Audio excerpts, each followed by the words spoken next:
Good morning, good afternoon, good evening, everyone out there. Pretty excited to be here as always.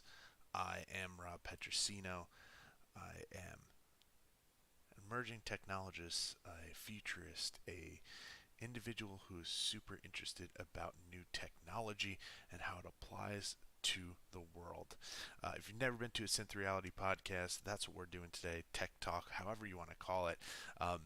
Today's conversation is going to be focused on new pieces that have come out from not only Snapchat and Snap AR, what they're doing, but also a pretty cool example from the Bible, which is super exciting. But if you've never been to one of these podcasts, it's fully interactive. If you're on LinkedIn, if you're on any of the other channels, drop something in the chat, drop a comment. I have them all here and I can answer your questions live. The really interesting thing about this is that you will leave this session a thought leader and understanding some of the new technology that's coming out. So we're going to talk about raycasting today, and we're also going to talk about an experience. If you have questions, if you have comments, feel free. If you are struggling with the stream on one of the channels, come on over to Twitch. I promise we don't bite. It is a super good stream. The quality is fantastic, and as always, we put that in as the first comment. So come on down. I promise Twitch is fantastic, and it's got a really nice chat feature. That being said, let's head on over to the screen share and talk about raycasting. So, for those of you who don't know about raycasting or don't know what raycasting is, it is the ability to show reflections on digital objects. So, Snapchat just launched yesterday their raycasting experience for in app. So, it really helps accelerate how good visual fidelity of experiences are. And when we say visual fidelity, we mean how good something looks in augmented reality and how close to realistic it looks. So, one of the biggest drawbacks that you wind up falling into in these types of experiences in AR, specifically talking about a digital twin deployed via a phone, a digital twin, just a copy of a real world object deployed virtually, is that you don't traditionally get a lot of shadows or reflections on metal, and that's because it's super taxing in the app or on device, right? That reflective surface has to receive light refractions and have that capability to enhance realism through portraying it on some of these shiny surfaces, right? The greatest example is of looking in a mirror in a video game. Older video games, when you looked into a mirror, it was just kind of a slotted, shiny or broken mirror, right? That's traditionally what they did. Instead of having to do that now, you can deploy it in a different way where you actually get that refraction, right? Or that reflection from the mirror. Same thing in puddles, same thing on metals, etc. It is not easy. If you've ever played a game on desktop, on PC Master Race, if you will, and it's a new game that came out. Typically, they tell you to turn off raycasting because it's super heavy load. So, what does this look like? Well, let's take a look at this Tiffany example. Also, let's call out Tiffany for being featured in two really fantastic campaigns over the last 2 months. One, they partnered directly with Nike and launched a collaborative shoe. Really, really cool. Love seeing brands do that. And then two, they are the feature here for ray tracing on Snap. So good on you, Tiffany. Uh, it's fantastic to see this stuff be in your backyard. So what raycasting look like? It might be really hard to tell how this looks. So on the left hand side, you have before ray tracing. What you're going to mostly focus on is how this gold band looks. Okay, what winds up happening on this left hand one is this looks super, super flat.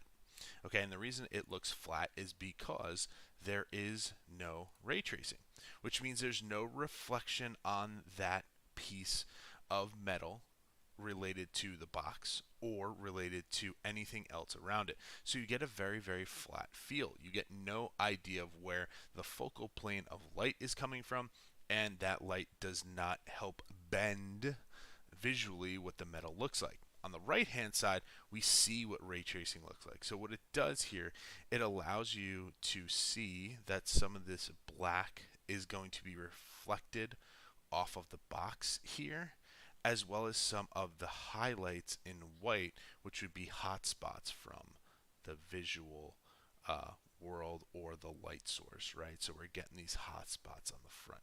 What this does is gives us a more realistic experience, right? Because we have that more realistic experience, we're more likely to engage with the product, and the product looks and feels more like the real world item. So really, this is super, super exciting. I'm going to leave this Tiffany thing on screen, so if you have the Snapchat filter, you can try this on.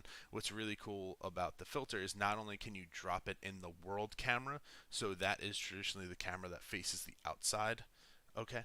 So if you're using that camera, you can drop it on the environment around you, but you can also use it to try on your wrist and see what it looks like. Now, wholeheartedly, or full disclosure, it does not match to the size of your wrist, but it does appear on your wrist with the raycasting, so you can see what it looks like. So really, really interesting thought process here, and really interesting way of doing it. It definitely helps drive realistic visuals, which is good. It's not a bad thing in any way, right? It helps drive brand affinity. It helps drive visualization of these objects, etc., etc., right? Which helps drive more brand affinity and hopefully get people to convert. So that is raycasting. It is now live in AR, a Snap. AR Studio, or Snap Studio it is called, and you can use this technology as of yesterday. So really cool, right? I think that there is going to be some unique experiences when I hold up my phone in Snapchat and look at a mirror, or can do some different things related to metals and reflective surfaces, even down to sheen on like lip gloss, right? So Sephora is always an early adopter of this type of technology. Sephora, if you're out there listening, right now, you can draw that sheen on lip gloss and more effectively, so it looks more realistic and not as flat. So that's one of those big, big, big moments in augmented reality. Now, let's head on over to our second tab here and check out a really interesting experience. So, everyone always says augmented reality is only for, I've heard complaints that augmented reality is only for specific industries, specific people, and it will never be used across every single platform. What's interesting is that that is 100% not true, and here's a great example of why it's not true. Now you can study from the Church of Jesus Christ Latter-day Saints. You can study the path of Jesus through the Come Follow Me New Testament guide. So in 2023, in 24 different languages, you can actually pop up this experience where you see an AR model of a map, click in and interact with those different locations, and get information related to a study guide all on your phone. Super interactive, very, very interesting way of deploying knowledge and information. But let's take away what they're doing. They're pushing down digital generation to make sure that they capture users and see how they can embed an experience or drive an experience with them earlier in their digital journey. So everyone's got pretty much a smartphone at this point. You can click and interact with these things. If you wanted to scan that, I'll leave that on the page for a second.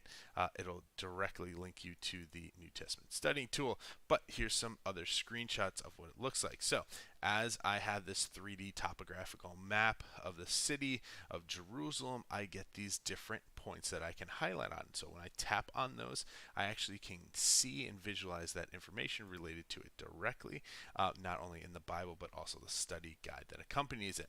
So augmented reality in any educational experience helps drive greater retention. It also makes it more engaging. It also interacts with the art of play. So, really cool thought process here. I love when people push outside their boundaries and take on something that's non traditional in their space. So, something like this is really interesting. Let me know what your thoughts are. Let me know what your comments are. Do you think this is good? Do you think this is going to drive more adoption of Bible study? Do you think it's meaningful and valuable to go through educational style pieces of content in augmented reality? Have you done it before? Would you do it again? Those are the things that you guys have to answer. So, really, really interesting. Love seeing organizations push their boundaries and check it out. So, those are our two examples today. Really exciting news when it comes to raycasting, making sure those visuals look even better and better and better. That is awesome. You can do raycasting across a bunch of different devices, but this is now standardized in AR Studio for Snapchat, and we see a really interesting experience coming out for the Church of Jesus Christ in Latter-day Saints, and allowing them to have a augmented reality study guide that lets you experience different key life events of Jesus across the Holy Land, built on top of a 3D and topographical map. Really well done, and really interesting way of deploying educational style content. So, with that, we will wrap up today's cast. I always love chatting with you guys. I always love bringing you news. If you have questions, ideas, thoughts, opinions, feel free to reach out. Make sure you check out the socials below. I'm happy to be back home after traveling around. Happy to chat with you guys, and I look forward to chatting again soon. With that, I will see you guys on the other side.